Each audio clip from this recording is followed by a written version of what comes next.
Hello everyone, I hope you are doing very well. So very good evening to everyone. So आपका स्वागत है इस chapter में जो आज हम करने वाले हैं, एटम्स एंड मॉलिक्यूल्स। ये काफ़ी इंटरेस्टिंग चैप्टर है, तो सभी को आपको ध्यान से समझना है। फर्स्ट ऑफ ऑल हम पढ़ेंगे इंट्रोडक्शन। अब एटम्स एंड मॉलिक्यूल्स, देखिए आप छोटी छोटी क्लासेस में पढ़ चुके हैं। सबसे पहले एक छोटी सी बात करते हैं। मान लीजिए आपने देखा आपके हाथ में एक पेन, सपोज करिए। क्या इस पेन में कुछ वेट है, कुछ इसका मास है? बिल्कुल। क्या एक स्पेस ऑक्यूपाई कर रहा है? बिल्कुल। मतलब इस पेन के पास मास भी है और ये स्पेस भी ऑक्यूपाई कर रहा है। सो वो चीजें जिनके पास मास होता है और स्पेस ऑक्यूपाई करती हैं और also can be perceived by our senses, तो उन्हें क्या कहेंगे हम? मैटर। तो एक छोटा सा डेफिनेशन मैं आपको बताने जा रहा हूं मैटर का। मैटर इज समथिंग जिसके पास मास है, जो स्पेस ऑक्यूपाई करता है and can be perceived by our senses. इसका मतलब ये हुआ कि मैं, आप, phone, tablet, pen, notebook, chair या हमारे सराउंडिंग्स में पेट, खाना, ये सारी चीजें क्या है? Matter. But the main part is here, ये मैटर किससे बना हुआ? What is this matter made up of? Ultimately कुछ साइंटिस्ट आए, उन्होंने काफी सारा रिसर्च की, उन्होंने कुछ बातें बताई और उन्हीं बातों को हम डिस्कस करेंगे कि एटम वर्ड कैसे आया। क्या वर्ड? एटम। जब आप और हायर ग्रेड्स में जाओगे तो आप और डिटेल में पढ़ेंगे कि एटम वर्ड एक्चुअली में कैसे आया। राइट? ठीक है। तो मैं क्या कहूंगा, matter is made up of atom. हमने क्या देखा कि हमारे चारों तरफ जो चीजें हैं वो मास है उनके पास, वो स्पेस ऑक्यूपाई कर रही है। ऑक्यूपाई स्पेस मैं लिख देता हूँ, ऑक्यूपाई स्पेस। ठीक है, having mass and occupy space, मैं इस तरीके से लिखता हूँ। तो इसका मतलब वो क्या हुई? मैटर। क्या हुई वो चीजें जिनके पास मास है, having mass and occupy space and can be perceived by our senses are known as matter, and matter is made up of atoms. So मैं क्या कहूँगा, atoms are the smallest particles. Is it true? So इस बात को अभी के लिए हम ट्रू कहेंगे, बट ये एक्चुअली में ट्रू नहीं है। एटम से भी स्मॉलेस्ट पार्टिकल्स पॉसिबल हैं, जो हम डिस्कस करेंगे अपनी हायर ग्रेड्स में। ठीक है, तो पहले देखते हैं इंट्रोडक्शन। हम चैप्टर कवर कर रहे हैं एटम्स एंड मॉलिक्यूल्स। एटम्स क्या है और मॉलिक्यूल्स क्या है? अब मैंने आपको मैटर से स्टार्ट किया है। तो एक्चुअली में बहुत सारे साइंटिस्ट थे, जैसे इंडियन फिलोसफर महर्षि कनड थे, डेमोक्रिटस, राइट, पकुदा कत्यायामा। उन्होंने मैटर की डिफरेंट डिफरेंट डेफिनेशंस बताई। जैसे it was proposed by Indian philosopher Maharshi Kanad, क्या बताया? That if we go on dividing matter, अगर मैं मैटर को डिवाइड करता जाता हूं, ultimately we will get smaller and smaller particles. जो स्मॉल पार्टिकल्स होंगे वो क्या होंगे? एटम्स। क्या होंगे? एटम्स, जिनको फर्दर डिवाइड ना किया जा सके, जो अनकटेबल हो। जो क्या हो? Uncuttable. Finally we will get the smallest particles of matter which can not be divided further, और उन्हें क्या कहा गया? एटम्स। उन्हें क्या बोला गया? Atoms. So atoms are the smallest particles, right? Maharshi कनड, पकुदा कत्यायामा, Democritus, ये आपके क्या थे? फिलोसफर्स थे, साइंटिस्ट थे, जिन्होंने इन बातों को बताया था। क्लियर? आई होप थोड़ा सा मैं आपको एटम की बारे में जो इंट्रोडक्शन है वो क्लियर होगा। नेक्स्ट जो बात आती है उसकी बात है जॉन डेल्टन। जॉन डेल्टन ने उन पार्टिकल्स को नाम दिया क्या? एटम। क्या बोला? एटम्स का मतलब होता है अनकटेबल। एटम्स मतलब इंडिविजिबल। इंडिविजिबल, ठीक है, जो अनकटेबल हो, जो अनडिवाइडेबल हो। ठीक है, इंडिविजिबल, जो अनकटेबल हो, अनडिवाइडेबल हो। It was further propose that the particles of matter, कौन है? Atoms, normally exist in A combined form and various combination of particles give us various kind of matter. अब बात ये आती है कि मान लीजिए अगर सारी चीजें एटम से बनी हुई हैं, अगर सारी चीजें किससे बनी हुई है? एटम। भाई मैं कह रहा हूँ पेन किससे बना है? एटम। भाई पेन एक मैटर है और matter is made up of atoms. Notebook किससे बनी है? Notebook atom. हम किससे बने हैं? एटम्स। एनिमल्स किससे बने? एटम्स। लाइट्स किससे बनी है? एटम्स। लाइट स्टैंड किससे बने? एटम्स। डोर्स किससे बने? एटम्स। अगर सारी चीजें एटम से बनी हुई हैं, तो मान लीजिए एक एप्पल में ले लेता हूं, एक में ले लेता हूं पेन, एक में ले लेता हूं चेयर, और एक में ले लेता हूं ह्यूमन, और एक में ले लेता हूं एनिमल। फिर ये सारी चीजें लुक में, स्ट्रक्चर में डिफरेंट कैसे हैं? सारी चीजें तो एक ही चीज से बनी हुई है, एटम। तो सारी चीजें डिफरेंट कैसे हैं? तो इसी बात को हम समझेंगे। सारी चीजें तो एटम से बनी हुई हैं, बट क्योंकि हमारे पास डिफरेंट डिफरेंट टाइप्स के एटम्स हैं, इसी वजह से सारी डिफरेंट है। अगर कोई चीज सेम काइंड ऑफ एटम से बनी हुई तो वो एक जैसी दिखेगी। समझ रहे हो? मान लीजिए हमारे पास एटम्स के बेस पर आते हैं एलिमेंट्स। ठीक है, एलिमेंट्स हमारे पास अभी तक कितने हैं? 118 एलिमेंट्स हमारी पीरियोडिक टेबल में प्रेजेंट है। तो 118 एलिमेंट्स, एलिमेंट्स क्या है? Elements are the simplest pure substances. Elements क्या है? Elements are the simplest pure substances जो सिर्फ एक ही काइंड के एटम से बने हुए हैं। Made up of only one kind of atoms, made up of only one kind of atoms. Interesting बात है ना। जैसे हमारे हाइड्रोजन एलिमेंट हो गया, हीलियम एलिमेंट हो गया, सिलिकॉन हो गया, कार्बन हो गया, जर्मेनियम हो गया, सोडियम हो गया, पोटाशियम हो गया, सिल्वर हो गया, गोल्ड हो गया, एटसेट्रा। बहुत सारे एलिमेंट्स, आप किसी का भी एग्जांपल ले सकते हैं।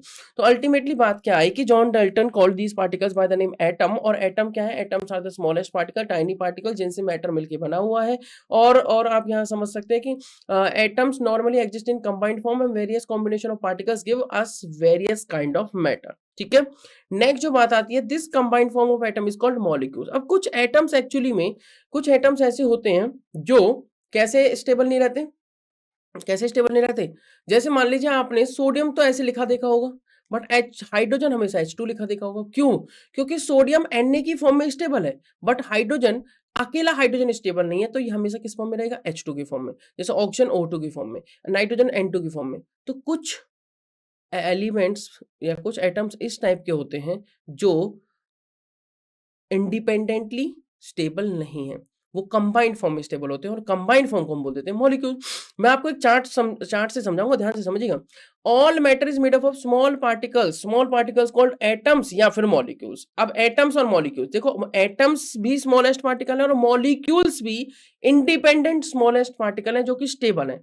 कुछ एटम्स जो स्टेबल नहीं रहते वो मॉलिक्यूल्स बना लेते हैं, और मॉलिक्यूल्स एक्चुअली में स्टेबल फॉर्म है उनकी। मॉलिक्यूल्स क्या एक्चुअली में? स्टेबल फॉर्म, जो कि इंडिपेंडेंट रह सकते हैं। ठीक है। Different kind of atoms and molecules have different properties due to which different kind of matter also show different properties. बिल्कुल ठीक बात है। देखिए हुआ क्या, आप अल्टीमेटली समझते हैं ध्यान से। हमारे पास है मैटर, और मैटर किससे बना हुआ है जी? एटम से। अब एटम हो रहे कंबाइन, एटम केमिकली कंबाइन होंगे।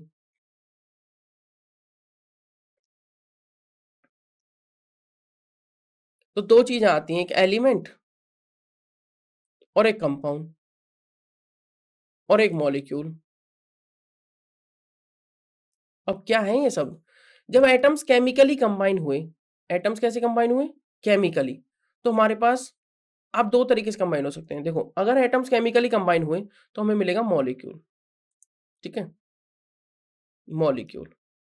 और मॉलिक्यूल दो तरीके से हो सकते हैं, अगर same time same kind of atoms, मतलब एक ही तरह के सारे एटम्स कंबाइन हो गए, जैसे oxygen oxygen oxygen oxygen oxygen सारे कंबाइन हो गए। तो अगर जैसे ऑक्सीजन ऑक्सीजन कंबाइन हो गए तो O2 बनाएगा, O3 बनाएगा, P4 बन सकता है, H2 बन सकता है, N2 बन सकता है, S8 बन सकता है, एटसेट्रा। इन्हें हम बोलेंगे मॉलिक्यूल ऑफ एलिमेंट्स। क्या कहेंगे? Molecule of elements. अब ऐसा भी हो सकता है कि सेम काइंड के एटम कंबाइन हो गए, डिफरेंट काइंड के एटम्स कंबाइन हो जाए। डिफरेंट काइंड मतलब एक से ज्यादा टाइप के एटम्स कंबाइन हो जाए। जैसे मान लीजिए दो हाइड्रोजन कंबाइन हो और एक ऑक्सीजन कंबाइन हो, तो क्या बन गया जी? वाटर। क्या बन गया? CO2। क्या बन सकता है? SO2। क्या बन सकता है? NH3। क्या बन सकता है? HCl। क्या बन सकता है? HBr। क्या बन सकता है? एटसेट्रा। तो ये क्या हुए? Molecule of compound. क्या हुए ये? Molecule of compounds. ये कुछ बातें हैं, ध्यान से समझिए इन बातों को। क्या कह रहा है वो? जो कंबाइंड फॉर्म है एटम्स के उन्हें मॉलिक्यूल्स कहते हैं। All matter is made up of small particles, जो एटम्स या मॉलिक्यूल्स हो सकते हैं। डिफरेंट काइंड जो एटम्स और मॉलिक्यूल्स होते हैं उनकी डिफरेंट डिफरेंट प्रॉपर्टीज होंगी। जैसे H2 की प्रॉपर्टी डिफरेंट है N2 से, N2 की प्रॉपर्टी डिफरेंट है O2 से, right? Due to which different kind of matter also show different properties. Next जो पॉइंट आता है, अब हम स्टार्ट करते हैं लॉज ऑफ केमिकल कॉम्बिनेशन। हम क्या कवर कर चुके हैं? हम एटम्स को समझ चुके हैं, एटम्स क्या है, मॉलिक्यूल्स को समझ चुके हैं, एक फ्लो चार्ट से हम बात को समझ चुके हैं। अब आता है laws of chemical combination. Laws of chemical combination में एक्चुअली हम दो लॉज को कवर करेंगे, law of conservation of mass और लॉ ऑफ कांस्टेंट प्रोपोर्शन, जिसको हम ऑल्सो कहते हैं लॉ ऑफ डेफिनेट प्रोपोर्शन। अब laws of chemical combination actually में एक्सपेरिमेंटल लॉज हैं जो हमें आइडियाज देते हैं एटम्स की, कि atoms being the smallest unit of matter which lead to the idea of atoms being the smallest unit of matter. कैसे समझते हैं इस बात को? The law of chemical combination played a significant role in the development of Dalton's atomic theory of matter, जिसको भी हम discuss करेंगे फर्दर। तो डाल्टन्स एटॉमिक थ्योरी क्या है वो हम डिस्कस करेंगे, बट उससे पहले डिस्कस कर लेते हैं लॉ ऑफ केमिकल कॉम्बिनेशन, जिसके अंदर दो लॉ हैं, law of conservation of mass और लॉ ऑफ डेफिनेट प्रोपोर्शन। पहले मैं आपसे law of conservation of mass discuss करना चाहता हूं। मान लीजिए मैंने एक रिएक्शन लिखी,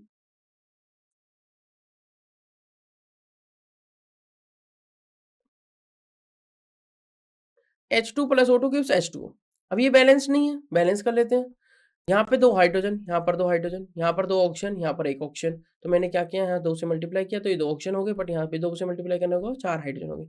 ये अभी बैलेंस्ड केमिकल इक्वेशन है फॉर्मेशन ऑफ वाटर की। 2H2 plus O2 gives 2H2O।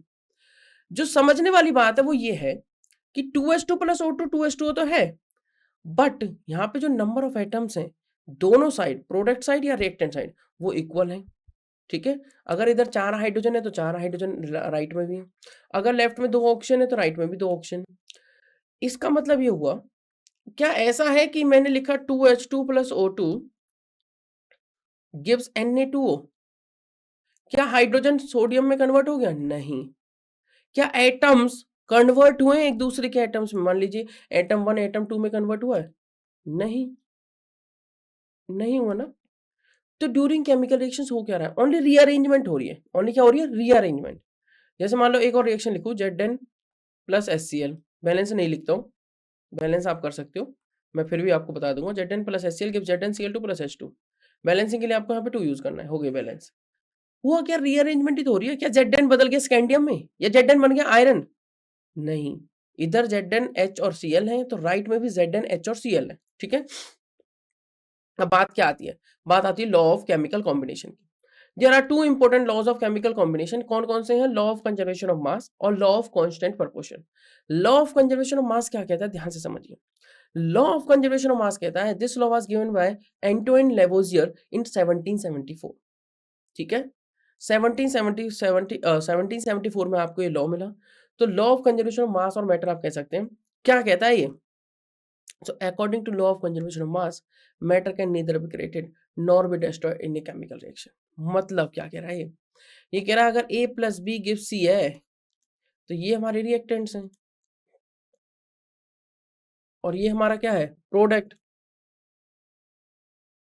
अगर ये हमारे रिएक्टेंट्स और ये हमारा क्या है? Product C। तो अब ये कहना चाह रहा है कि जो हमारे रिएक्टेंट्स हैं और जो हमारे प्रोडक्ट्स हैं, इनका जो मास है, मतलब according to law of conservation mass, total mass of the reactants must be equal to the total mass of the product in a balanced chemical equation. In a balanced chemical equation. This is the law of conservation of mass. ये कौन सा law है? Law of conservation of मास। ठीक है, मैं फिर से repeat करता हूं लॉ ऑफ कंजर्वेशन मास को। According to law of conservation of mass, during a balanced chemical equation the total mass of the reactants must be equal to total mass of the products. मतलब actually में law क्या कहता है कि matter can neither be created nor be destroyed. अगर ऐसा है, ना तो मैटर को क्रिएट किया जा सकता है ना डिस्ट्रॉय किया जा सकता है। सिर्फ आप ऐसे समझ सकते हैं कि in a balanced chemical equation number of atoms of each and every element, reactant side में जितने भी होंगे उतने ही होंगे प्रोडक्ट साइड में। मैं रिपीट करता हूं अपनी लाइन को। Number of atoms of each and every element in the reactant side must be equal to the number of atoms of each and every element in the product side in a balanced chemical equation according to law of conservation of mass. ये आपका law of conservation of mass क्या कह रहा है, इसको और थोड़ा detail में समझते हैं। ये कहना चाह रहा है, आपने कोई भी रिएक्शन लिया XYZ, आपने लिया H2। चलिए ये रिएक्शन आप कहेंगे बार बार ये रिएक्शन रिपीट हो रही है। चलिए अब कुछ अमेजिंग सी रिएक्शन लेते हैं। N2 plus 3H2 gives T2NS3। ठीक है, ये एक रिएक्शन है जिसको हम हेबर्स प्रोसेस बोलते हैं। आगे आप पढ़ेंगे आगे आने वाली क्लासेस में। ये फॉर्मेशन ऑफ अमोनिया है। आपको मैं एटॉमिक मास बता देता हूँ, जैसे नाइट्रोजन का, हाइड्रोजन का, और बस 2 ही चाहिए, नाइट्रोजन हाइड्रोजन ही है। नाइट्रोजन का होता है 14, अगर मोल में बात करूं तो ग्राम पर मोल, या 14 U बोल लीजिए। हाइड्रोजन का होता है 1 ग्राम पर मोल। ठीक है जी, आपने क्या किया, यहाँ पे 2 नाइट्रोजन है तो इसका हो गया 28 ग्राम। मोल नहीं लिख रहा हूँ अभी। यहाँ पे टोटल 6 हाइड्रोजन है, एक का होता है 1, तो 6 का हो गया 6 ग्राम। यहाँ पर आपको क्या एज्यूम कर रहे हो आप, कितना आना चाहिए? 34 ग्राम आना चाहिए। कैलकुलेट कर लीजिए। NH3, नाइट्रोजन का कितना जी? 14। कितने हाइड्रोजन? 3। एक का कितना? 3। और एक का कितना? 1। और 3 का कितना? 3। तो 14 प्लस 3 17। कितने हैं ये? 2। तो कितना आ गया? Total mass of the reactants must be equal to the total mass of the product in a balanced chemical equation according to law of conservation mass. अगर टोटल मास इक्वल है तो number of atoms of each and every element in the reactant side equal होंगे number of atoms of each and every element in the product side. तो हम इस simple words में कह सकते हैं matter can not be created nor be destroyed, right, during a chemical reaction. आप देख सकते हैं matter can neither be created nor be destroyed in a chemical reaction. चलिए मूव करेंगे नेक्स्ट लॉ पर, जो कि होगा हमारा लॉ ऑफ डेफिनेट प्रोपोर्शन। पर उससे पहले मैं यहाँ पे कुछ बातें आपको बता देता हूँ कि law of conservation mass means that in a chemical reaction total mass of the products is equal to the total mass of the reactant and there is no net change in mass during a chemical reaction. ये कह रहा है आपका law of conservation of mass. अब law of conservation of mass के बाद आप इसका एग्जांपल भी ले सकते हैं। Suppose we carry out A chemical reaction A and B, जो दे रहा है आपको प्रोडक्ट सी और डी। तो ए एंड बी क्या है आपके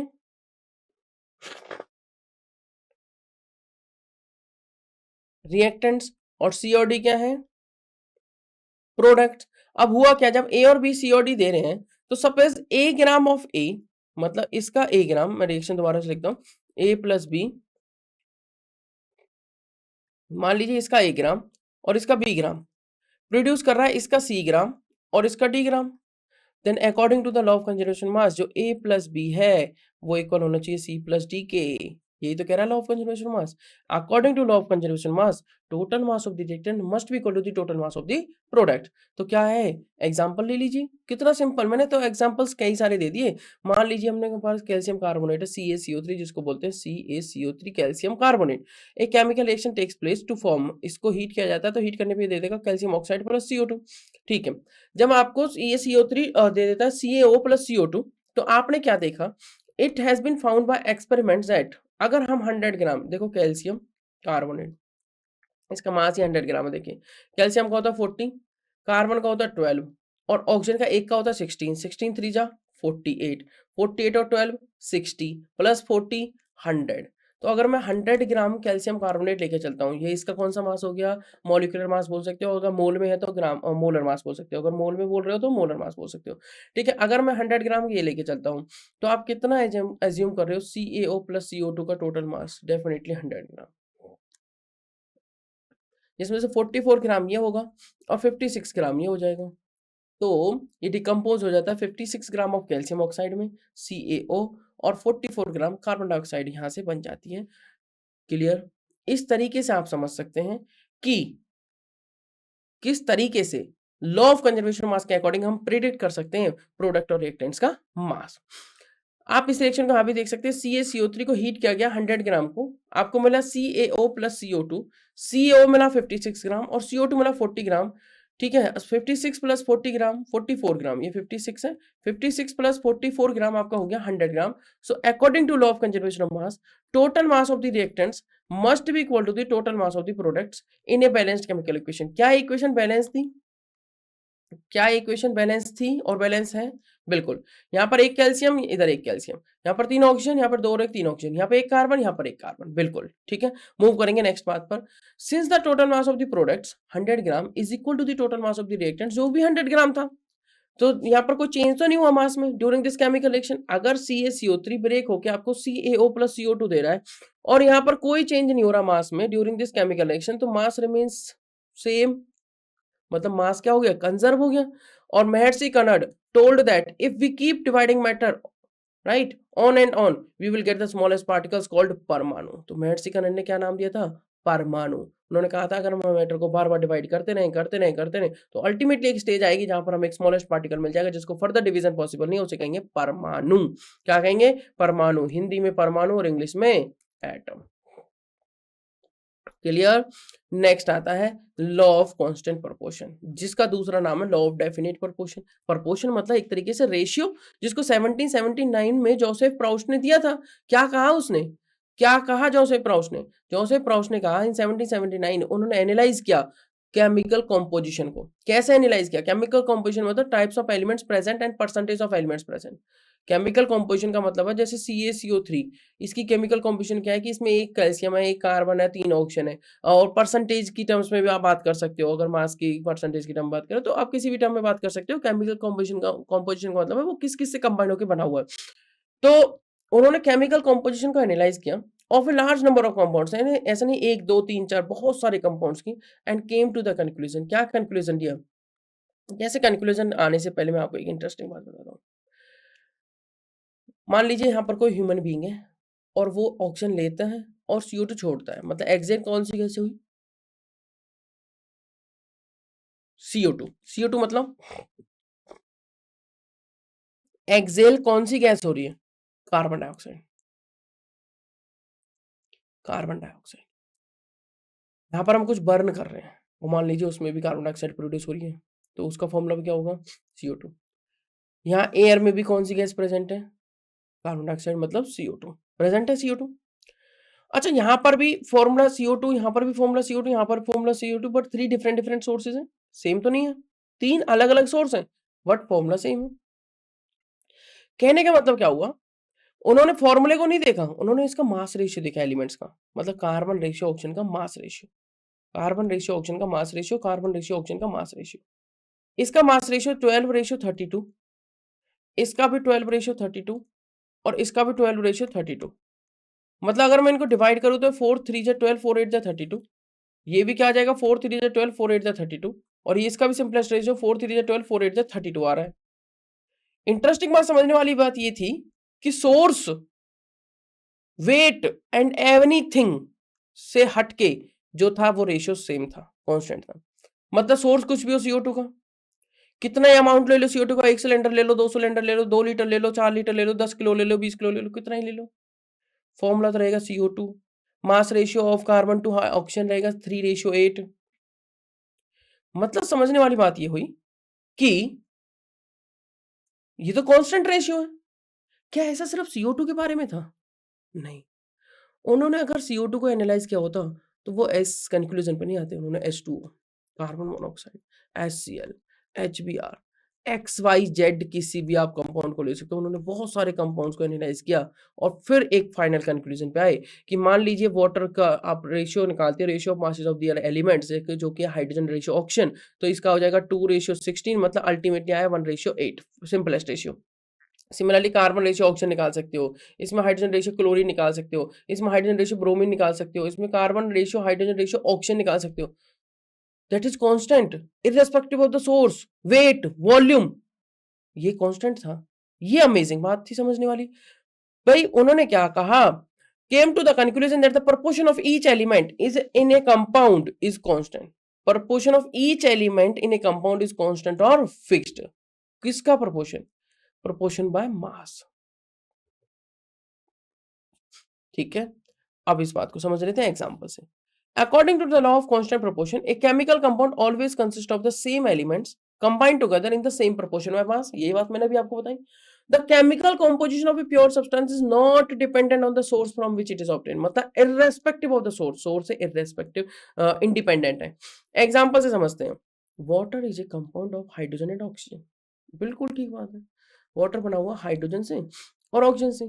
it can be obtain from various source, जैसे कि हो सकता है river, sea, well, bottle water हो, ग्लास में वाटर हो, कटोरी में वाटर हो, और even synthesised in the laboratory from whatever source we may get it.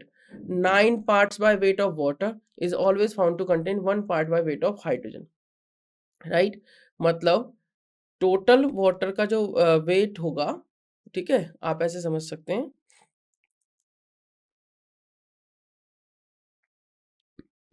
ये होगा 1:8। मतलब टोटल जो पार्ट्स है वो 9 है। जिन 9 पार्ट्स में से ऑलवेज एक पार्ट रहेगा हाइड्रोजन का और 8 पार्ट्स बाय वेट रहेंगे ऑक्सीजन के। हमेशा 9 पार्ट में से एक हाइड्रोजन, 8 ऑक्सीजन, हमेशा बाय वेट बात कर रहे हैं हम। क्या कह रहा है, दस in water the proportion of hydrogen and oxygen always remains constant. This converse of law of definite proportion, that when same elements combine in the same proportion the same compound will be formed, and it is not always true. क्या कह रहा है ये, the converse of law of definite proportion, that when same elements, जैसे hydrogen combine हो रहा है, when same elements combine in the same proportion the same compound will be formed, is not always true. ऐसा जरूरी नहीं है कि हमेशा सेम कंपाउंड ही फॉर्म हो जाए अगर सेम रेशियो में चीजें कंबाइन हो रही हैं तो। जैसे कि कहने का मतलब क्या हुआ कि हाइड्रोजन रेशियो ऑक्सीजन का रेशियो 1:8 है इन केस ऑफ वाटर। तो ऐसे बहुत सारे एग्जांपल्स हैं जिनमें हाइड्रोजन रेशियो ऑक्सीजन आपको 1:8 मिल सकता है। नंबर ऑफ एलिमेंट्स डिफरेंट हो सकते हैं, but number of elements, I mean to से नंबर ऑफ एलिमेंट्स मतलब हाइड्रोजन ऑक्सीजन का नंबर डिफरेंट हो सकता है, बट जो रेशियो रहेगा, सिंपलेस्ट रेशियो, वो सेम है। भाई वो कह रहा है कि when same elements combine in the same proportion, the same compound will be formed, is not always true, is not always true, ये हमेशा ट्रू नहीं है। क्लियर? इसके बाद हम कवर करेंगे डाल्टन्स एटॉमिक थ्योरी, बट उससे पहले मैं आपको कुछ इंपॉर्टेंट बातें बताना चाहता हूँ। इंपॉर्टेंट बात क्या है, देखिए ध्यान से। लॉ ऑफ डेफिनेट प्रोपोर्शन को और भी अच्छे से समझ सकते हैं। जैसे मान लो मैंने लिया C6H12O6, carbon ratio, hydrogen ratio, oxygen, पहले आपको पता होना चाहिए इनका एटॉमिक मास। कार्बन का कितना होता है 12U, हाइड्रोजन का 1U और ऑक्सीजन का 16U। चलिए करते हैं सॉल्व। तो 12 6 72, टोटल आ गया 72। हाइड्रोजन 12 है तो 12 इंटू 1 12 ही हो गया, और ये कितने हैं 6, तो 96 हो गया। पूरे को 12 से डिवाइड करते हैं, 12 6 72, 12 1 12 और 12 टेल मी 8 जा, राइट? 12 8 जा 96, you can take, clear, like this. तो रेशियो क्या आ रहा है 6:1:8। 6:1:8 इज ऑलवेज 6:1:8। क्लियर? वैसे अगर मैं नंबर ऑफ एलिमेंट्स की बात करूं, नंबर ऑफ एलिमेंट्स का जो रेशियो होता है वो डिफरेंट होता है। Carbon ratio, hydrogen ratio, oxygen, 6 carbon है, 12 हाइड्रोजन है और 6 ऑक्सीजन है। ये भी फिक्स्ड होता है वैसे 1:2:1, राइट? बट जो मास रेशियो वो है 6:1:8। 1:2:1 ये आपका क्या है, नंबर ऑफ एलिमेंट्स के टर्म्स में रेशियो, नंबर ऑफ एलिमेंट्स, और ये क्या है आपका मास रेशियो। मैं रिपीट करता हूं अभी तक हमने क्या कवर किया है। सबसे पहले हमने पढ़ा मैटर क्या है। Matter is something that has some mass and occupies some space and can be perceived by senses, that is known as matter. Examples आप जानते हो, pen, notebook, table, chair, etcetera. Matter is made up of what, atoms. हमने पढ़ा atoms के बारे में। जब same kind के एटम्स कंबाइन होते हैं तो एलिमेंट्स बनते हैं, बट जब एटम्स केमिकली कंबाइन होते हैं तो बनते हैं मॉलिक्यूल। मॉलिक्यूल दो तरीके के हो सकते हैं, मॉलिक्यूल ऑफ एलिमेंट्स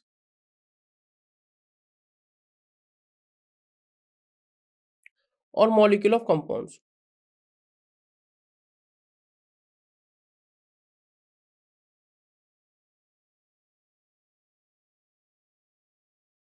जब सेम मतलब ओनली वन टाइप के एटम्स कंबाइन हो तो क्या बनता है, मॉलिक्यूल ऑफ एलिमेंट।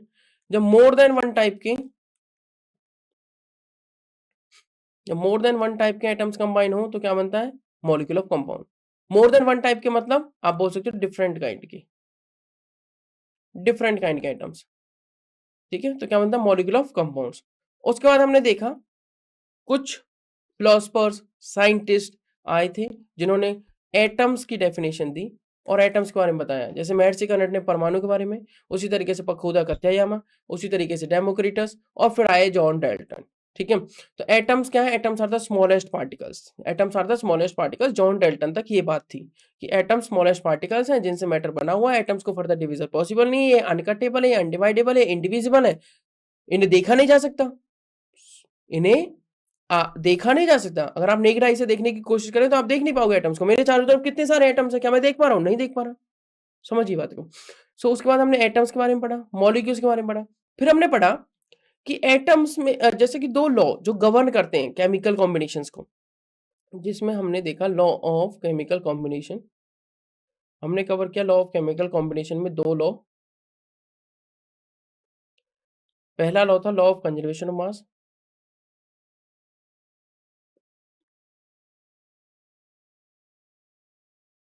और दूसरा लॉ था law of constant proportion.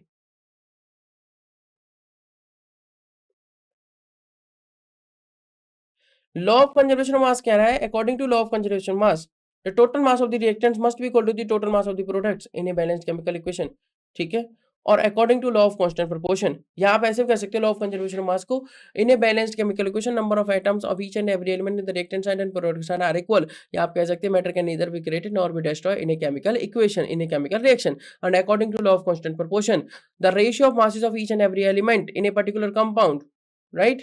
The ratio of masses of each and every element in a particular molecule क्या होगा? Is fixed, right? Is fixed, that is the law of constant proportion. जैसे हमने water देखा या और भी बहुत सारे। मैं फिर से रिपीट कर देता हूँ, chemical compound always consist of the same elements combined together in the same proportion by mass. By mass वो रेशियो फिक्स्ड है, ठीक है?